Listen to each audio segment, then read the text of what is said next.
નમસ્કાર મિત્રો, સ્વાગત છે તમારું મારી YouTube channel Mehul Mavani education and culture.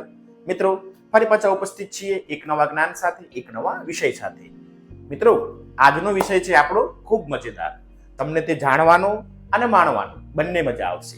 તો મિત્રો, વિષય છે આજનો હિન્દી. હિન્દીમાં આજે આપણે વ્યાકરણ વિભાગમાં શીખીશું કહાની લેખન. હિન્દીમાં ઘણી વખત મુદ્દા ઉપરથી એટલે કે ઢાંચા ઉપરથી, પ્રારૂપ ઉપરથી અધૂરી વાર્તા છોડી દીધી હોય તેને પૂર્ણ કરવાની, એવા ઘણા બધા પ્રશ્નો પૂછાતા હોય છે. તો આપણે આ કહાનીને આજે શીખીશું પણ ખરા અને માણીશું પણ ખરા, કેમ કે કહાની વાર્તા સાંભળવી તો સૌને ગમે.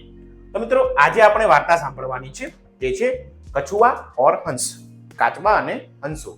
મિત્રો, આ સિવાય આ વાર્તાને બીજો એક અલગ નામથી પણ આપણે નામ આપી શકીશું, બાતુની કછુઆ, લપલપિયો કાચબો ગુજરાતીમાં.